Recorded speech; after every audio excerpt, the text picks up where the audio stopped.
క్షత్రియ గారు కూడా మనకి జాయిన్ అయ్యారు జూమ్ లో. Good morning sir. Good morning అండి. ఎస్. సో ఇక్కడ కేటీఆర్ నిన్న చేసినటువంటి వ్యాఖ్యలు చూసాం, ఆల్రెడీ ఇచ్చినటువంటి ఎక్స్ప్లెనేషన్ చూసాం. ఓకే, వెల్ ఎడ్యుకేటెడ్, చాలా క్లియర్ గా ఎక్స్ప్లెయిన్ చేశారు. ఈ రేస్ అంటే ఏంటి, ఎలా ఉంటుంది, ఏంటి ఉద్దేశం అనేది. ఉద్దేశం ఒక రకంగా చూస్తే మంచిదే, తప్పు లేదు.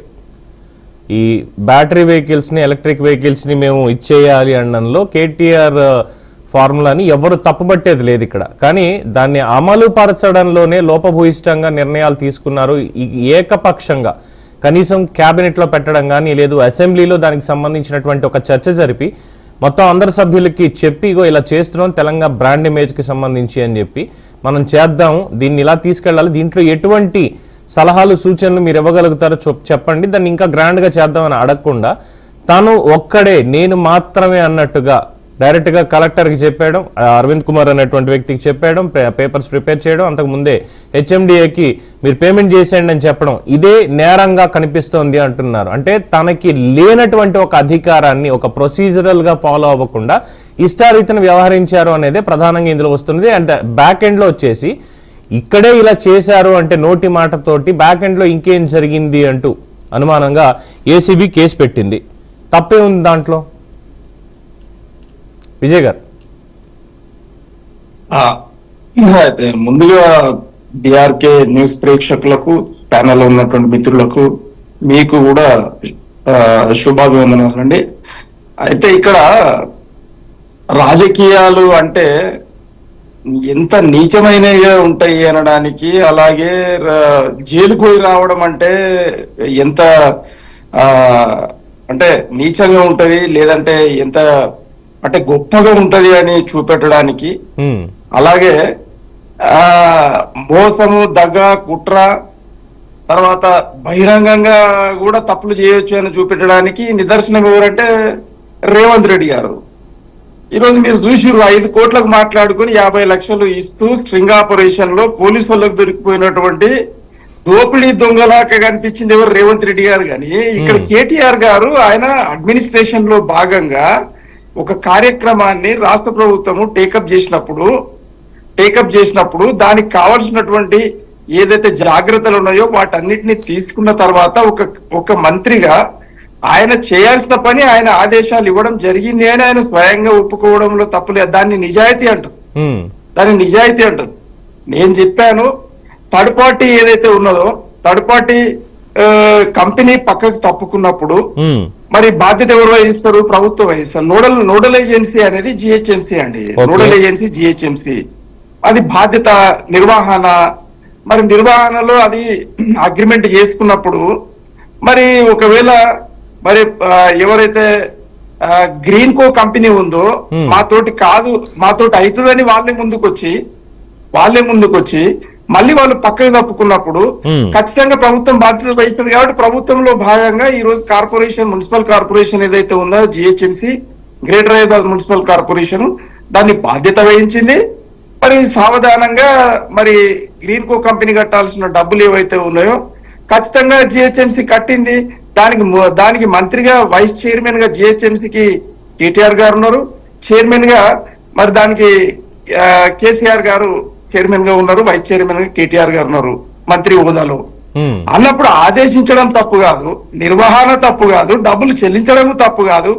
వీళ్ళు తప్పు పట్టేది ఏంటంటే procedure is agree with you Vijay గారు, అగ్రీ విత్ యూ. మీరు చెప్పిన పాయింట్ బాగానే ఉంది, 100% యాక్సెప్టబుల్. అయితే ఇక్కడ ఎవరైతే థర్డ్ పార్టీ ప్రమోటర్ ఉన్నారో, మీరు చెప్పినటువంటి గ్రీన్ కో కంపెనీ ప్రమోటర్ గా ఉన్నారో, వాళ్ళు పెట్టినటువంటి పెట్టుబడికి మాకు ఆదాయం రాలేదు అన్నారు. మరి వాళ్ళకి రానటువంటి ఆదాయం తెలంగాణ ఖజానాకి ఏ విధంగా వచ్చింది, అంటే హెచ్ఎండిఏకి ఏ విధంగా వచ్చింది? 150 కోట్ల పెట్టుబడి పెట్టాం, 750 కోట్లు వచ్చింది అన్నారు. 750 కోట్లకి లెక్కాపత్రం వాళ్ళు ఇవ్వాలిగా. అండ్ సరే, నిన్న కేటీఆర్ గారు కూడా చాలా స్పష్టంగా చెప్పారు, రేవంత్ రెడ్డి గారిని సదరు ఫార్ములా ఈ రేస్ వాళ్ళు కలిసి దానికి లెటర్లు రాశారు. ఆల్రెడీ లెటర్లు రాసిన తర్వాత ఇది బ్రీచ్ అయింది అన్నారు, ఇది అని చెప్పి. అంటే ఇక్కడ ఇదేమీ ఒక చోట కన్స్ట్రక్షన్ చేస్తున్నాము, ఈ ఆఫీసులు కట్టిస్తున్నాము, లేదంటే ఇది చేస్తున్నాము అన్నటువంటి దానికి కాదు కదా అక్కడ మనకి మిగిలిపోతుంది అనడానికి. ఒక ఎక్స్పీరియన్స్ కైండ్. దీంట్లో ఎప్పటికప్పుడు లావాదేవీలు ఉంటాయంటే ఒక సంవత్సరం నడిపిస్తే ఇంకో సంవత్సరం నడిపించలేకపోవచ్చు. ఆర్థిక పరిస్థితుల దృష్ట్యా. ఆ రకంగా చూసినప్పుడు రేపు పొద్దున్న తెలంగాణ ప్రభుత్వం మీద వాళ్ళు డెఫమేషన్ సూట్ వేసి మాకు అర్జెంటుగా మీరు ఒక 100 మిలియన్లు కట్టాల్సిందే, మీరు బ్రీచ్ చేశారంటే ఎవరి జేబుల్లోంచి కడతారు అది?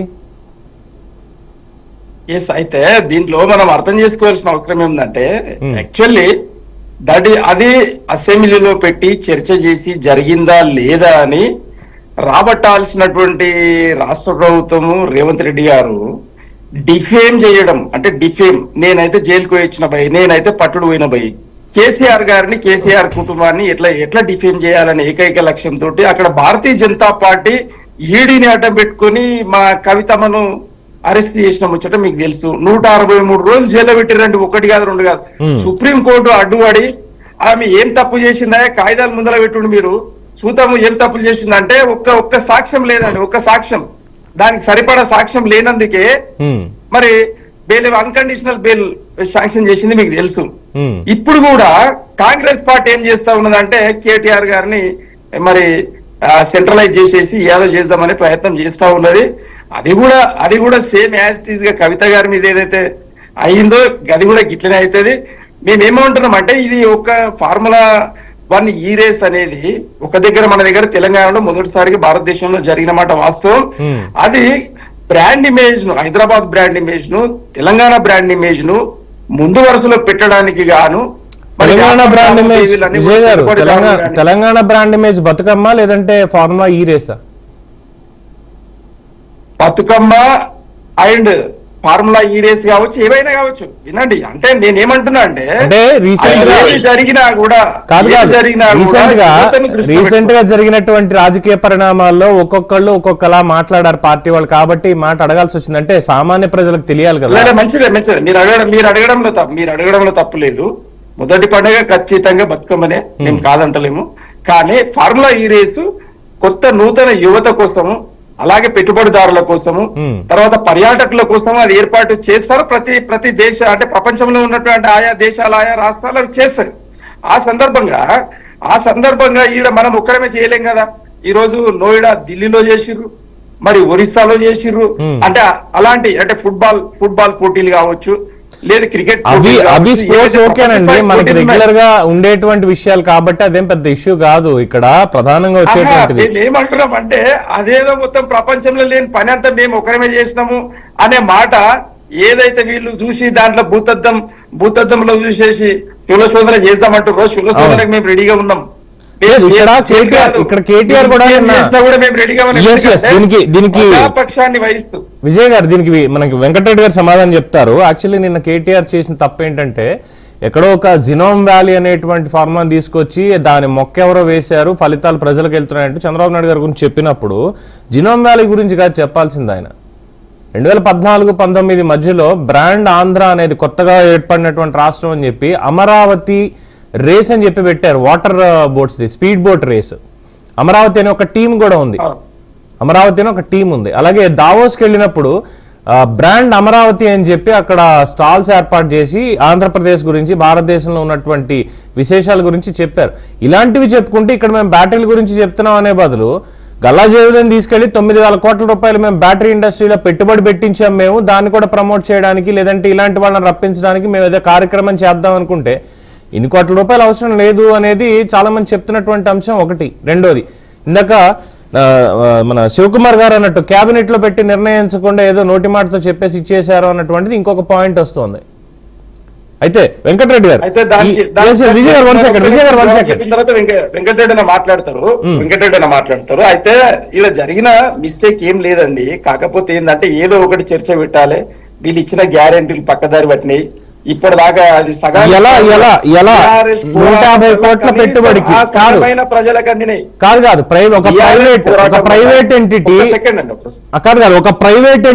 150 ప్రభుత్వం 150 కోట్లు పే చేస్తే 750 కోట్ల ఆదాయం వచ్చినప్పుడు ప్రభుత్వానికి ఎంత వస్తుంది అంటే ప్రైవేట్ ఎంటిటీలో ఉన్నటువంటి థర్డ్ పార్టీ గ్రీన్ కో వాళ్ళు ఎంత పెట్టుండాలి, వాళ్ళకి ఆదాయం ఎంత వచ్చి ఉండాలి, వాళ్లే స్వచ్ఛందంగా మేము తప్పుకుంటున్నాము, మాకు పెట్టుబడికి తగిన ఆదాయం పైసా రాలేదు అని చెప్పారు అంటేనే అనుమానాలు వస్తాయి. వెంకటరెడ్డి గారు, దీనికి మీకు చెప్పండి ఒకసారి.